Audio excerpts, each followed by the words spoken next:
Hello everybody, this is Connor, BoatsDon'tSink, here with another Shadowverse Evolve deck profile. This time we're going to be looking at the BP06 Fairy Forest deck. This is one of the probably more popular, more hyped up decks from the set. It did quite well in Japan during the BP06 Grand Prix. The deck list that we're going to be looking at, as always, use these as a starting point, build off of them. Sort of, test different things that might fit your playstyle better, your local meta better. This list, I believe, if not exactly the same as the Grand Prix list, is very close and is playing pretty much the same cards, maybe slightly different counts of them. This list is pretty much, I think, what has ended up as probably like the most generic list for this deck. There's a couple things I don't quite like for my personal play, but these 14 cards are about as generic as I think you can get. You'll see a lot of these same cards if you look at a lot of the topping lists from Japan around this time, around the BP06 meta, especially the Grand Prix. So I think this is, pretty great starting place. It is a lot of 3-ofs. It's, 12 3-ofs, 2 2-ofs, so very straightforward, not a whole lot of, teched out options here. We see a lot of cards that we have had in previous Forest decks, especially for a lot of the big combo plays. However, we do also have some new faces and some very notably missing cards that we've always played in the past, such as Ancient Elf, Harvest Festival, Marvelous Sunday. Evo deck is pretty straightforward as well. 2 1-ofs, 4 2-ofs. Basically, the 1-ofs are our 2 2-ofs have 1 Evo, basically, and all the 3-ofs have 2. So pretty straightforward there. Looking at the curve, it's very low to the ground. This is an aggro deck. So we got 11 1-ofs, 20 2-ofs, then only 6 3s and 3 5s. No 4-ofs even, or no 4 costs rather. So just very low to the ground. We're just trying to play out these cards very quickly. Obviously, combo is the main Forest mechanic, so having cheap cards is going to let us play multiples in a turn. This is also a token-based deck, so our tokens will be feeding into our combo count as well, and a lot of these cards generate plenty of tokens for us. 28 followers, 12 spells. Might seem a little strange to have that many spells in an aggro deck, but most of them are either token generators or they are pumping power to our guys. So obviously having token generator is like playing one card that makes multiple bodies, which is good for aggro anyway. You see that in things like, I guess Alvida's Command never really saw play, but similar kind of concept. And then the others, obviously pumping power to our guys is great for aggro. Lets us get in for more damage. It's also kind of important for us to have the spells in this deck because of Spinaria. Her effect is going to check top 4 and find 1 follower plus 1 spell to add to our hand, so being able to get 2 cards off that is pretty important. No amulets because we're not playing any of the Harvest Festival or Spring Green Protection generation by bouncing stuff. We don't really have any bounce outside of Nature's Guidance. Which is not here to trigger effects, but more so just to loop fanfares. So let's take a closer look at these guys here. First up, we have Sukuna, Brave and Small. This card is probably pretty well known from all of the set 4 decks where we're playing King Elephant and using this as sort of a big combo card to beat our opponents down with throughout the game. Kind of the same idea here. So it's a 1-cost 1/1 Evo for 1 into a 2/2 with Storm. On Evolve, combo 3, it gets +1/+1. Combo 5, it gets +3/+3. So ideally, you're either getting this out as a 3/3 Storm or a 5/5 Storm for 2. And we have, obviously the Fairy Wisps and the Fairy Tokens, 0 cost and 1 costs make it pretty easy for us to hit combo 5. The main time we're going to be seeing this, though, is on our Spinaria turns, where it's very easy for us to get 5 cards out since Spinaria recovers 3 play points upon being played. So if she's combo 3, so basically we get 1 card, 2 card Spinaria, So that's 3 cards. And then we have 3 play points to play a 4th card and then a Sukuna, evolve it, hit for 5. Plus however much other damage we got from our other cards that we played that turn. Which is why we only play 2 of her. We're generally not going for like combo plays turn after turn after turn. We're really trying to build up to just big play, like big explosive turns. So only having 2 Sukuna is fine. We just want 1 copy for the big Spinaria turn so we can evolve it. We also don't have room for the second Evo here, so playing 3 Sukunas and trying to go for them multiple times wouldn't make much sense anyway. Our spells make up the rest of our 1-cost lineup. We have 3 Fairy Circles. This just makes 3 1-cost 1/1 Fairy tokens. These are going to fuel all of our, obviously, combo plays, but also all of our things that... we have a lot of effects that buff fairies or buff pixie tokens. So these are going to be the targets for that to try to build up just a big, powerful EX area that we can hit our opponent with. And, obviously, fuel our combo plays throughout the game as well. Second spell we have is Nature's Guidance. 1 cost, return a card from your field to your hand, draw a card. The main targets for this are going to be Blessed Fairy Dancer and Amataz Fairy Blader. These are both 2 drops. They give +1/+1 to... Fairy Dancer gives +1/+1 to all Pixie followers on field and EX area. Amataz just gives +1/+1 to the Pixie followers in EX area. But obviously buffing our guys to make them very big is how we're going to kill our opponent.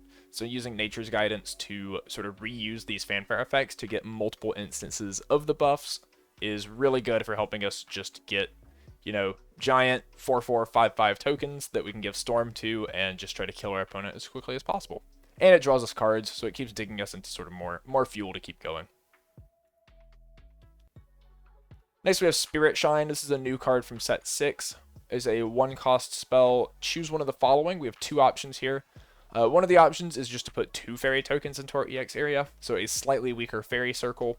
But to make up for being slightly weaker, our second option is to give +2/+2 to a pixie token on our field or in EX area.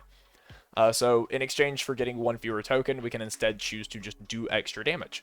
Fairy Circle is going to be the one we want to see early in the game to start setting up more fairies. But Spirit Shine is great in the mid to late game once we're attacking with those fairies, because it's effectively a 1-cost 2-damage burn spell, which is great for obviously ending out games in an aggro deck. It's also plus defense, so it's not just damage, which can make our fairies much harder to remove. Turning like a 2/2 into a 4/4 or a 3/3 into a 5/5 can make our opponent have to spend significantly more removal on it to be able to get it off the board, or it can just hit them a second time, which usually seals out the game pretty quickly. Amataz Fairy Blader. This is the guy, the main sort of card from set 6 that makes this deck such a threat. He's a 2-cost 2/2. Fanfare, put a fairy token into your EX area. Give each pixie follower in your EX area +1/+1. So he only buffs EX area, not the field. It can make it a little awkward to do some of the plays with him. It makes it very hard to play him like after a Spinaria because you've already had to play your Fairy Wisps first to build up your combo count. But he's still very powerful, giving all the +1/+1s, especially if you can bounce him with Nature's Guidance, do it again.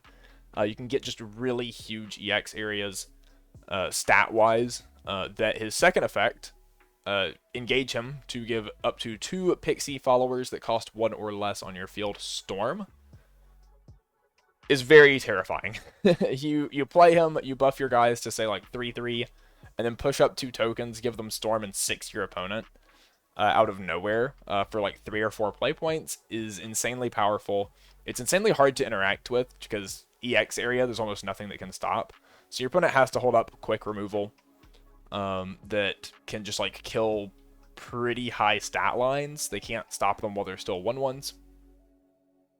And of course, if we have ways to bounce him, we can do things like attack with him, bounce him, replay him, engage him to give Storm. Things like that just really let us beat down on our opponent, make it hard for them to keep up. He does notably, he gives Storm to followers, not just tokens, but because they have to be cost 1 or less, it basically only gives it to the tokens for now. In the future, there could be more things that he's able to give Storm to, so that's something to keep in mind. There are some one-ofs now. They see Fringe play. Water Fairy from the starter deck is the main one. Some people do play that. It's not in this list, but it's a pretty fine addition if you want to try it out. Moving into some of the older cards that we used to play. Archer, coming back from some of the early days. 2 cost 1/4. Whenever another follower is put onto your field, select an enemy follower on the field, deal it 1 damage. This is great with just our tokens. It lets us build board while also keeping the opponent's board down. If we play this on turn 2 or 3, and then go for like Amataz plays on turns 4 or 5, or even like a Spinaria turn 5, we get so many triggers of Archer that we're able to clear out opposing sort of like aggro deck lineups, and keep ourselves safe while pushing damage on them, which is just great for staying in the lead in games like that. We play 1 copy of the Evo, which just does the same thing, but gets to deal damage to 2 of our opponent's followers instead of 1. Our next 2-drop is Blessed Fairy Dancer, another card that hasn't seen play probably since set 1, if it even saw play then. 2 cost 2/3. Fanfare, give +1/+1 to each other Pixie follower on your field and in your EX area. So this one is a little more versatile than Amataz in terms of when it can come down and buff your stuff. It also, because it buffs field, is going to be buffing more than just your tokens. Amataz buffs followers, but it's very unlikely you'll have non-token followers in your EX area. Blessed Fairy Dancer is able to buff other copies of itself and Fairy Dragon, which is a big one. Your ideal curve a lot of the times is going to be like turn 1 Fairy Circle, turn 2 Fairy Dragon. Very hard to remove the Fairy Dragon, so turn 3 you can play Blessed Fairy Dancer and then swing to get even more damage in. You can start the game off by swinging with like a 4/5 on turn 3 a lot of the time, which is just terrifying. But, of course, it also buffs our tokens that we can give Storm to, so it's great for helping us build up our EX area, and makes us another really good target for Nature's Guidance. Crystalia Lily. This card has kind of always seen play since it came out, just as one of the best removal options that Forest has.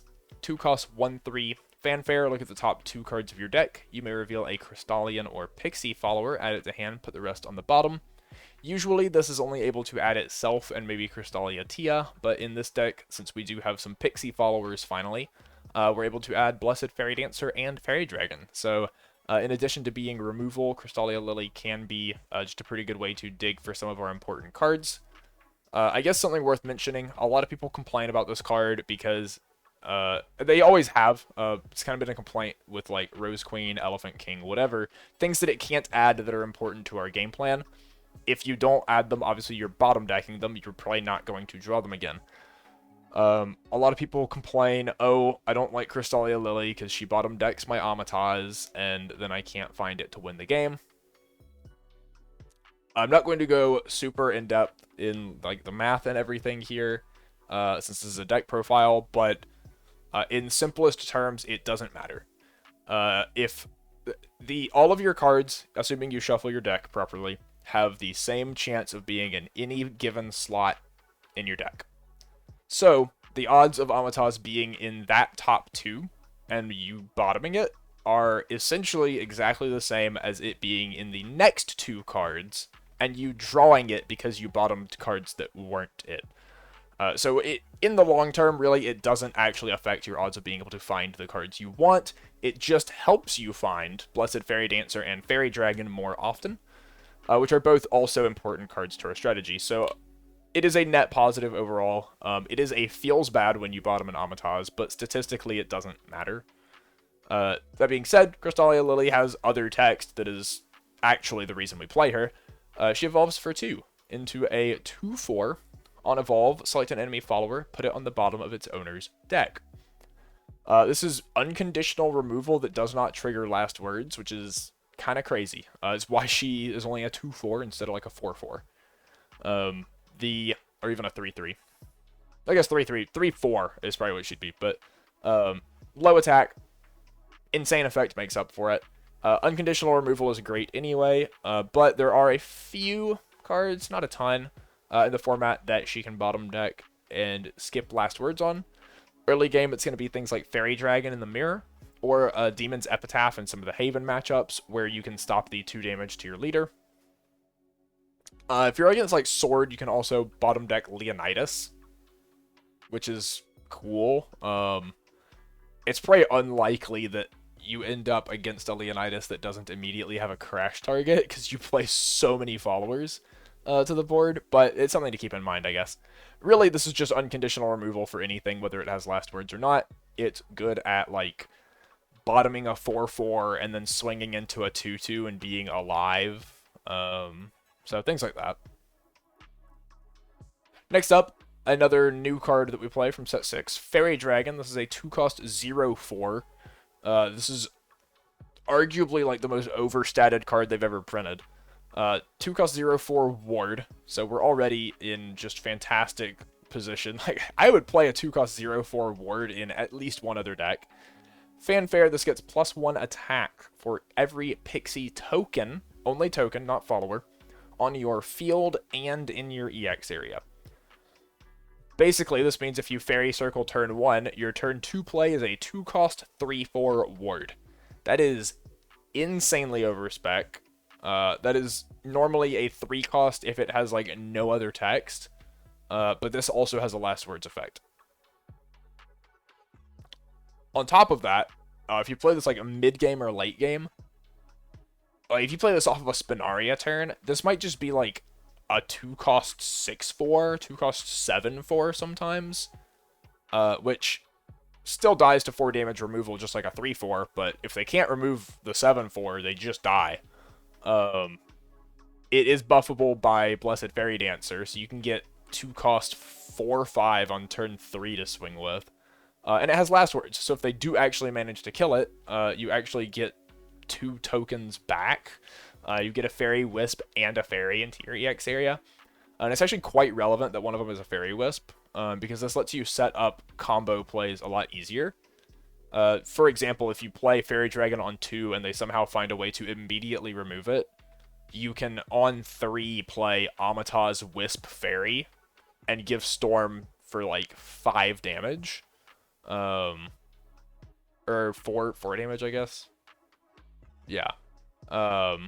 Maybe 5 damage depending on what else you played. 6 damage even if you're like doing this a couple turns later. But it lets you just make really efficient plays. If you're playing Crystalia Tia, it makes it possible to Tia on 3 after a Fairy Dragon dies, since you can do Wisp, Fairy, Tia, and even Evo if you're going second. Which, 2 1/1s, a 2/2, and a 5/5 on 3 going second is probably just, like, impossible to beat, since you just spent your best removal on a 3/4 turn 2. So it can lead to just really, really good power spikes in the early game and late game. It's a huge body on its own that has to be answered, and it has wards, so it keeps you safe. Overall, this card is just kind of busted, actually. Next up, we're moving into Rhinoceroach. This is a card that I have absolutely hated ever since set 1. I'm going to be completely honest. However, here, it's pretty sweet. So it's a 2-cost 1/1. It has Rush. Fanfare, give this follower +X attack. X is the number of cards you've played this turn, excluding this card. So it's kind of combo, but it doesn't count itself. It's a 1/1. It gets power, basically, if you just like jam a bunch of tokens before you play it. You can get it up to pretty reasonable stat lines. And it has Rush, so it can trade into things. However, it evolves for 0 into still a 1/1, plus whatever attack it gained. With one on-evolve effect, you choose one of the following. Option 1, you can gain Storm. Option 2, you can select an enemy follower on the field, deal it X damage. X is this follower's attack. So, the reason I did not like this card in the past is because it only has 1 defense. You play a bunch of cards, you run out a bunch of resources, you get your like 5/1 or whatever, you give it Storm and you swing, and your opponent plays an Angelic Snipe and you lose. However, in this deck, we have way more tokens than we've ever had in the past, which means we're not actually spending that many more resources to make our Rhinoceroach big. But also, the reason I like this card in this deck is not for Storm. It's actually because this card is very good removal. Being able to play, say, token Rhinoceroach, or even 4 or 5 play points, you can go Amataz, token, Rhinoceros, have a 4-1, Evo the Rhinoceros, deal 4 to something, swing 4 into something to clear 2 reasonably big enemy followers, and then still get your like Amataz damage in after you've cleared their board. Various things like that. It's just very good for like 2-for-1 removal, since it can do a lot of damage on Evo. Even in the early game, just playing it and then playing another card and then playing it, getting a 2-1 against aggro decks, dealing 2 on evolve and swinging 2 into something is perfectly fine. So it's a very interesting card. And of course, getting Storm allows it to also double as a finisher, especially if your opponent's tapped out and can't be holding up removal. Makes it very powerful on Spinaria turns as well, similar to Sukuna, where we can play Wisp, Spinaria, gain 3 play points back, play, Fairy Circle or whatever, Nature's Guidance, and then a Rhinoceros, Evo, and 5 our opponent. Makes it really powerful on those turns as well. Our last 2-cost card is our last spell as well. This is a Elf Song. Summon a fairy token, combo 3, give each forest craft follower on your field +1/+1. Another really good card just for making all of our boards more threatening. This is essentially your 7th through 9th copies of Blessed Fairy Dancer and Amataz in terms of just pumping your board. The difference is this one does not just pump pixies, this pumps all forest craft followers, which means that in addition to making the token, it pumps the token and then pumps whatever else you used to get to your combo count. Again, a very good card on the Spinaria turns, since Wisp Spinaria gets you 3 play points back. You can then play, say, a Sukuna, and then an Elf Song, buff all of them, which is real good. It's a lot of numbers. This card can be a little cloggy early game. I know some people have cut it down to 2. I definitely can't recommend cutting it entirely, but very just powerful card for keeping your boards big. And it makes another token, so a lot of times you can just play Amataz and then push up 1 token, and then Elf Song at combo count can be your 2nd token to give Storm to. Moving into our 3 drops, we have Elven Princess Mage. This is a 3-cost 3/3 Evo for 1. Pretty standard stat line there. Evos into a 4/4 on evolve, put 2 Fairy Wisp tokens into your EX area. So these are the 0-cost 1/1s. Obviously, this is already just really good for setting up like combo plays, setting up like ways to buff tokens, swing for 0 with, or swing for 0 cost with them using Amataz. But biggest thing that this is important for, obviously the deck wants to go first. It's an aggro deck. If we play this and evolve it on 4, it curves straight into Spinaria. So I've mentioned Spinaria a few times. She's a 5-cost 3/5 that needs combo 3 for her effect. Making 2 0 costs on turn 4 allows us to turn 5, play a Wisp, play Spinaria. We get the combo set up immediately. It makes Elven Princess Mage just really great for trying to curve out.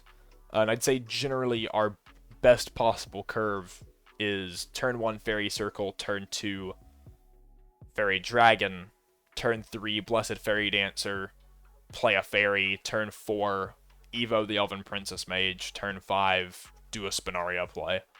Obviously you can fit Amataz in there anywhere as well to push extra damage, but I think this is a very powerful line that just keeps pressuring our opponent. So very good card for setting up Spinaria and setting up Amataz at the same time, which is, those are the 2 things that we really want out of this deck. And obviously the Wisps are just good for like Sukuna and Rhinoceros as well. The other 3-drop we play is Rose Gardener. This is probably my least favorite card in this list. It's also a 3-cost 3/3 that evos for 1, being from the starter deck. On Evo, you return an enemy follower to your opponent's hand, and then draw a card if you're at combo 3. My issue with this card is that despite being double removal and cantrip at combo 3, it's not the kind of card that we want to be spending our combo on a lot of times, I don't think. Usually if we're trying to go for combo plays, we want bigger payoffs than this, than just drawing a card. And removal to hand, I think, is not great right now.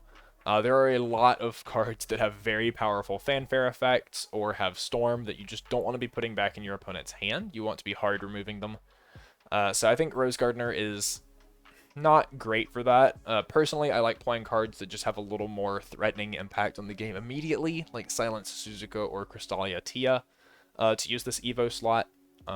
But try out a bunch of things. Your mileage may vary with it. I know some people really like Rose Gardener, so...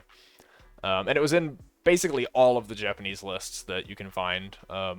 Unless they're playing some other package, like a Hunter package or something, they're probably playing Rose Gardener. So test around with it. I've personally found that Silent Suzuka and Crystalia Tia feel really good in the deck as well. The last card we play is Spinaria, Keeper of Enigmas. This is a 5-cost 3/5 from set 5.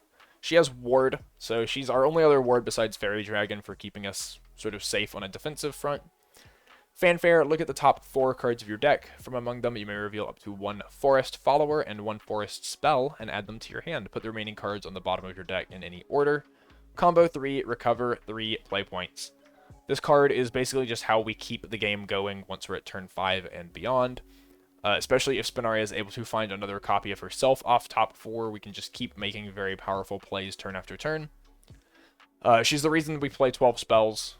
We'd probably thin it down just a little bit if we didn't play her, but all of our spells are good and progress our game plan anyway. She also basically draws us 2 cards.